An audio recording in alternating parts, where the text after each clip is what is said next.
Welcome to Age Pension, Super and Retirement. I am your host Yvonne, and as always, this podcast is information only and not personal advice. Today we look at intergenerational wealth transfer, which will be part 3, and I would like to welcome back the Director of Prosperity Planning Partners, Gayle McKew. Hello, Gayle. Good morning. Lovely to be with you again. It certainly is. So let's crack on with the first question. If you could explain joint assets and tenants in common, please. Okay, so people frequently have a bank account owned by person A and person B, and that is a joint asset. Now, that can apply to investments, as in share investments, managed fund investments, term deposits, and bank accounts. It can also apply to property. Most people buy their family home, or I'm going to use family home specifically in this instance as a joint asset because that's the easiest way for solicitors to do it. And I'm not blaming solicitors because we have conveyancers as well who decide on how an asset is to be purchased. But they have different attributes than something that is tenants in common. Now, you cannot make those assets that I spoke about, so a joint bank account, a joint share portfolio, a joint managed fund portfolio, you cannot make those things tenants in common because it's not possible. Tenants in common tends to relate more specifically to physical property. And when I say that, sometimes we'll have people say that they've been advised to buy their investment property, as I've heard, as much as 99 in one person's name and 1% in another person's name, because it's been recommended that way for tax purposes. But that means if you are a tenant in common, you can bequeath your portion of that asset to whoever you like. It doesn't automatically go to the survivor. Whereas if we go back to our joint bank account, our joint share portfolios, our joint managed fund portfolios, and even our family home that we have purchased as joint tenants, that will cause the survivor, if one person passes away, to become the owner of the entire asset. Interestingly, I have been aware in the past where a will was done and the dad thought that the house had been purchased, the family home had been purchased as tenants in common, and he intended to leave his half of the house to his 3 sons. Unfortunately, the house had been bought as joint tenants, which defeated his gift because survivorship kicked in and the wife inherited the whole house. And she was the second wife, which meant he accidentally, through the structure of the purchase of the family home, disinherited his children. Wow, you have actually covered a lot right there, looking down at my next few questions. So what you're saying, it really has a huge effect on this survivorship. It can definitely, yes. It's not even so much survivorship, it's estate planning is the part that it impacts, because if you get the wrong initial structure for your joint tenants and tenants in common, get those mixed up initially at the purchase of the family home or the investment property, whichever way you've done it, that mix up from being tenants in common to joint tenants actually can undo all of your proposed estate planning.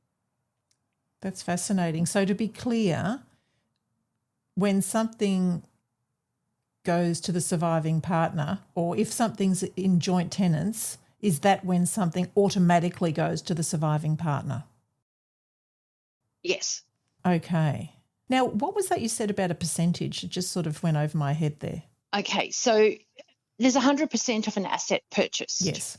And you can decide which percentage of an asset that you want a specific party to own. So, for example, I've got some clients where this is a second relationship. She put in about a third of the equity. He put in 2/3 of the equity. So the ownership of their family home is done as tenants in common, and it reflects his contribution and her contribution. So on title, she owns 1/3.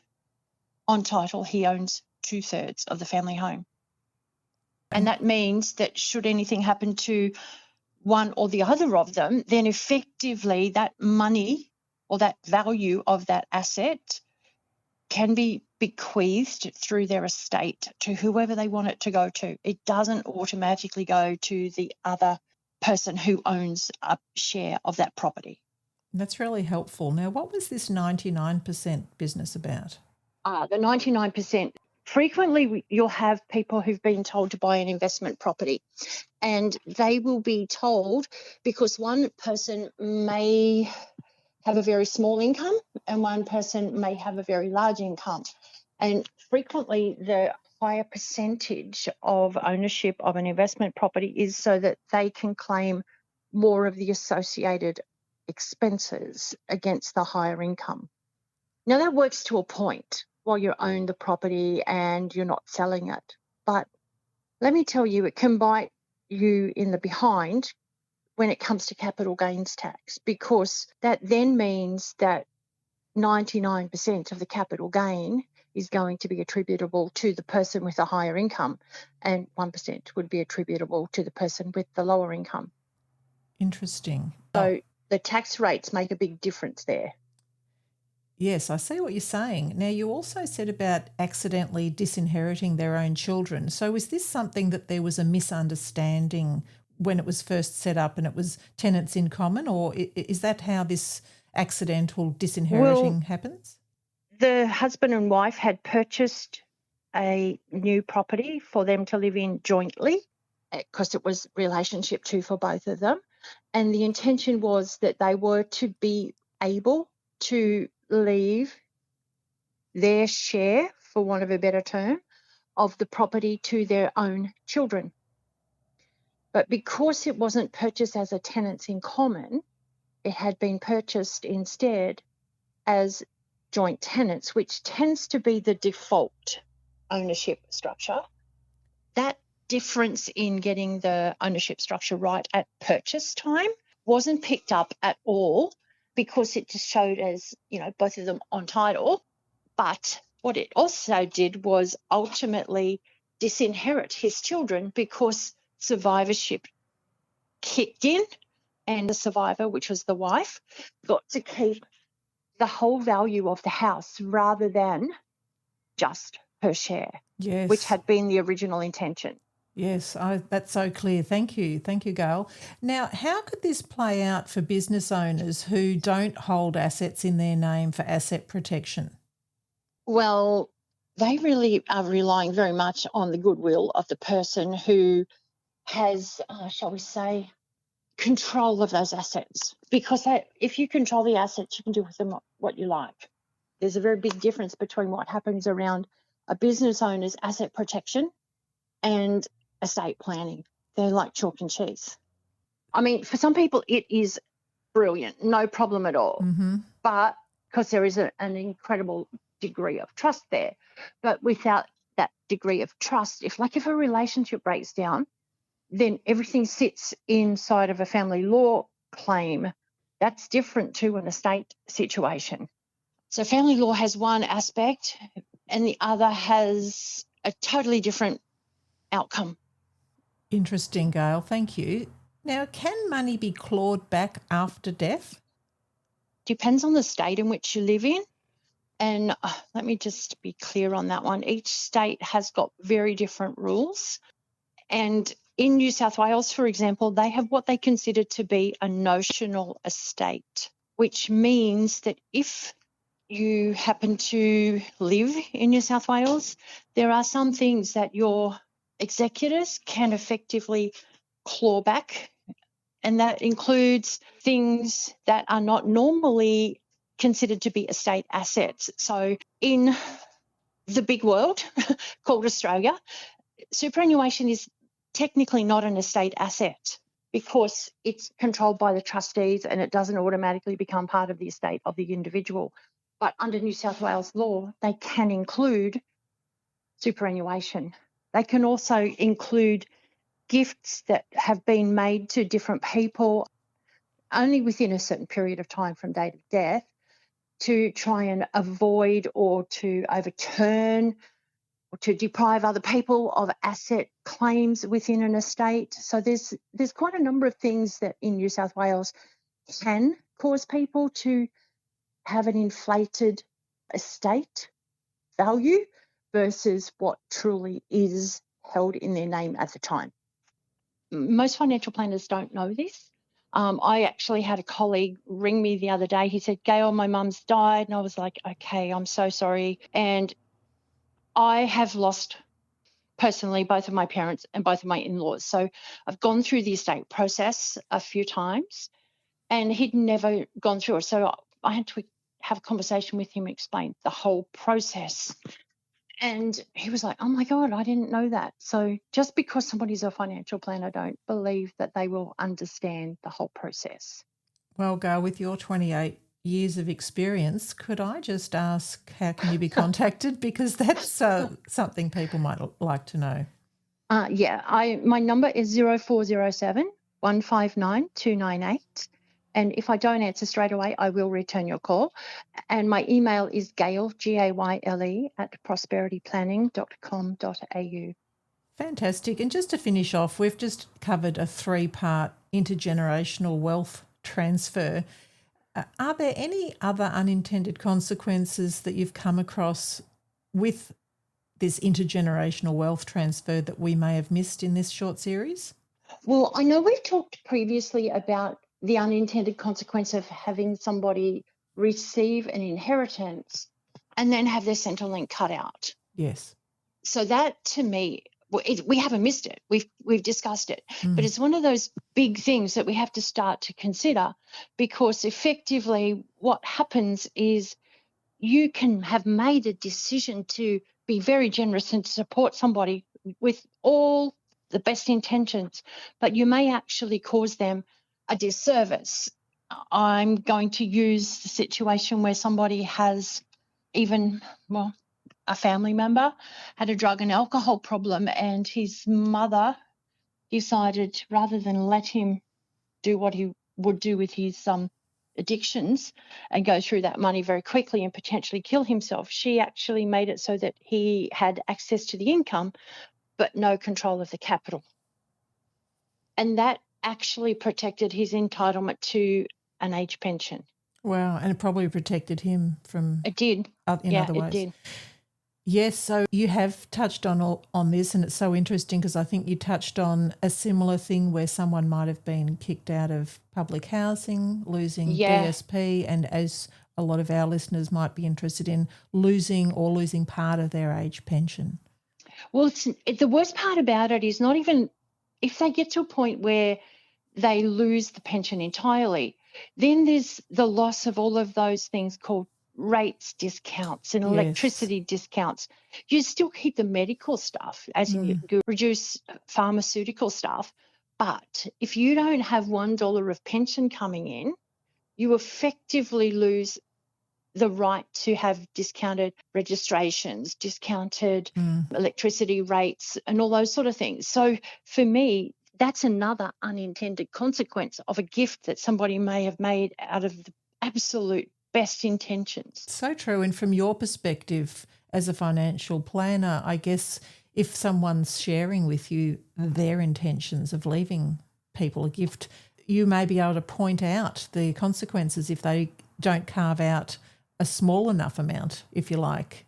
Yeah, I have actually had these conversations with people and I've gone, I know that absolutely you want to support your friends and family, but have you discussed with them the potential of the impact of this? Because that you don't know their financial situation.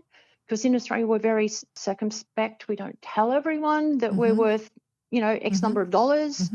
you might have somebody who looks like they're worth multi-millions, but they might actually be worth just tens of thousands, because some people like to have the external, impression. Yep. I live on the Gold Coast, and let me tell you, there's people here that you go, okay, you've got the best car, the flashes, whatever, dripping in jewelry, but they've got debt out of their ears.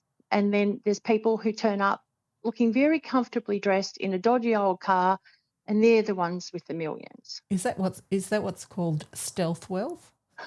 I don't know whether I call it stealth wealth. It's like flash the cash, baby. Oh, yeah, no, the first ones, the ones that are sort of looking humble. But it is so true.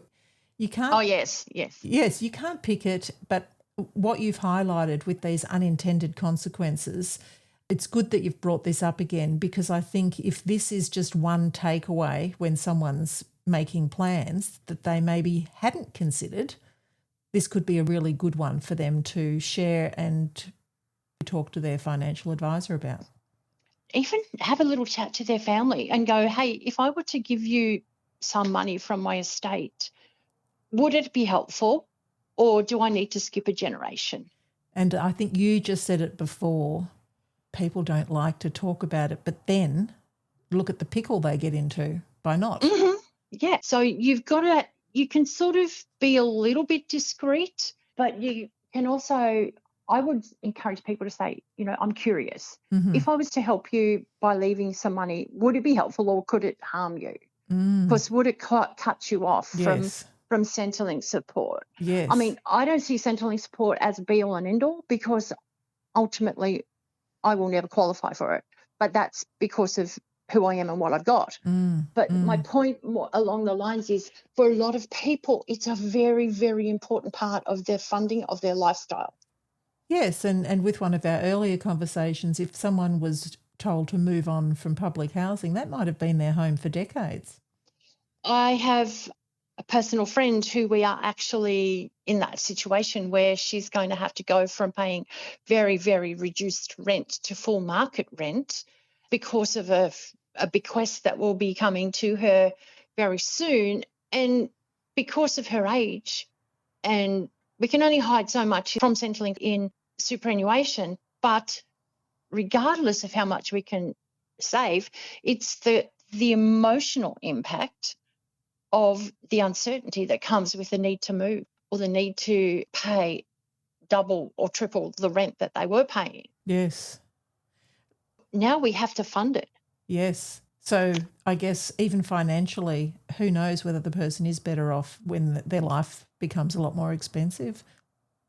Well, the thing is, most wills don't have provision for a testamentary trust to be created. Most wills are just like, I'm going to leave it to person A or person B or person C, or a combination of all of those. What most people don't understand is that a testamentary trust, providing it's not actually, the assets are not under the control of the individual who benefits from it, because Centrelink will look at attribution of control. And if they don't control it, there is no money that Centrelink can count, other than maybe the income that they receive from the benefit. So it could potentially be an advantage to consider something like that. But each person who writes a will has to actually have that type of consideration in their will, so that a testamentary trust can be created, because otherwise the instructions are distributed to person A, B and C. Such wonderful information, Gayle. Now I'm going to ask you a question without notice. When people have children inheriting their superannuation, I've heard something about if there's a dependent or an interdependent relationship, that it's treated differently. Differently, it is. Now, with this relationship, what is this? Is this kind of like, oh, I pay some of their grocery bills, or is this like tick these boxes and this is created, this situation? Do you know? Well, there's some aspects that can be financially dependent. Right. And others that can be care dependent. So as in the past, I've had a lovely woman who's nursed her son who was terminally ill. And the solicitor did the estate claim for his super, which had been allocated to go to her. And she told me that she'd received X number of dollars. And I went, hang on, they've taken 17% tax out, so the 15% plus 2% Medicare. And she said, yeah. And I said, but no, you have been providing personal care to him. Let's go back and dispute that. And she got that extra 17% back because she had medical proof. She got letters from the doctors to support that she had been providing that level of care. Yeah. There was proof from Centrelink that she was being paid as his carer. We submitted that and we got that extra 17% back. So it is possible that you can avoid that. Again, such helpful information to know about because, as you said, it's not just a financial thing. It sounds like it's an emotional and a welfare. It's a judgment to be made on that individual situation, I guess. Well, it comes down to the fact that the trustees can only make a decision based on the information put in front of them. Okay, I see what you're saying. So if the trustees aren't aware of this, personal care or the interdependency relationship, for example, she was living in her son's home so that she could provide him with the level of support he needed. Wow. And that then put her at risk of homelessness temporarily till it was all sorted out because she did inherit the house, but that was a separate matter than his super because the decisions are made by the trustee versus under the law. So that information that's so helpful, can it be provided before the fact, if that makes sense? No, you have to do it at the time of claim generally. They won't care. What they've got to do is they've got to verify the situation as at time of claim. Okay. Or as at date of death, I should say. Realistically, that's what they're doing. So someone does it. Like what I'm saying is if the person who wasn't well enough to be able to think about all these things, somebody can facilitate this, like a financial planner. But the other thing to stop and consider is that if somebody is terminally ill and you know that they're terminally ill, you can generally pull money out of the superannuation environment and drop it into a bank account. And a bank account is part of the estate, but it doesn't then have that 15% plus Medicare tax levied on it. There you go. Some juicy information to finish this series on. For our international listeners wishing to join our Facebook group, the code word is orange. As always, this podcast is information only and never personal advice. Thank you so very, very much, Gayle McKew. You're very welcome.